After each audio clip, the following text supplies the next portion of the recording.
Hello viewers, আসসালামু আলাইকুম। আমি একটু মজার রেসিপি নিয়ে হাজির হলাম। আজকে আমার রেসিপিটির নাম হচ্ছে গরু মাংস দিয়ে কাঁচকলা রান্না। তো প্রথমে আমি একটি প্যানে তেল গরম করে একে একে পেঁয়াজ কুচিগুলো দিয়ে দিলাম।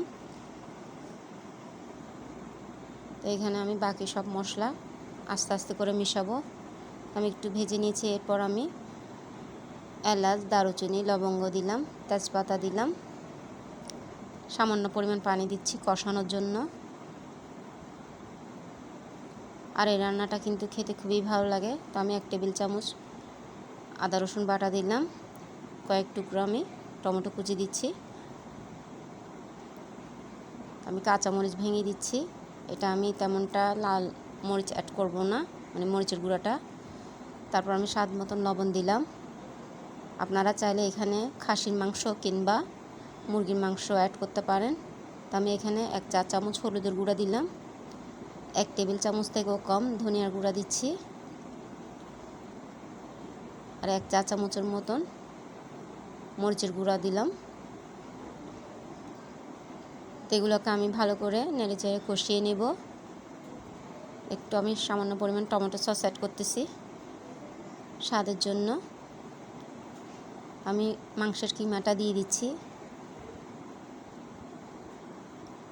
দেখতে পাচ্ছেন আমি মাংসের কিমাটা দিয়ে দিলাম। তো আমার মাংসগুলো কষানো হয়ে গেছে। এখন আমি কাঁচকলাগুলো দিয়ে দিচ্ছি। খুবই অসাধারণ একটা রান্না, খেতে খুবই ভালো লাগে গরম ভাতের সাথে। আর কাঁচকলা তো এমনিতেই পেটের জন্য ভালো, আর প্রচুর আয়রন আছে, যার ফলে যাদের রক্তশূন্যতা আছে তাদের জন্য তো খুবই ভালো। তো দেখতে পাচ্ছেন আমার কষানো হয়ে গেছে। আমি সামান্য পরিমাণ পানি দিচ্ছি সিদ্ধর জন্য। তো দেখতে পাচ্ছেন মাশাআল্লাহ আমার কাঁচকলাগুলো রান্না হয়ে গেল গরুর মাংস দিয়ে। আশা করি আপনাদের সবার ভালো লাগবে। আপনারা অবশ্যই একবার হলো তৈরি করে দেখবেন,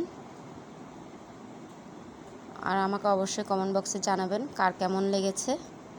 আমার চ্যানেলটিকে অবশ্যই লাইক, শেয়ার এবং সাবস্ক্রাইব করে দিবেন, ফলো করে দিবেন। আমার মতন একবার হলেও তৈরি করে দেখবেন। আশা করি আপনাদের সবার ভালো লাগবে। তো দেখার জন্য সবাইকে ধন্যবাদ।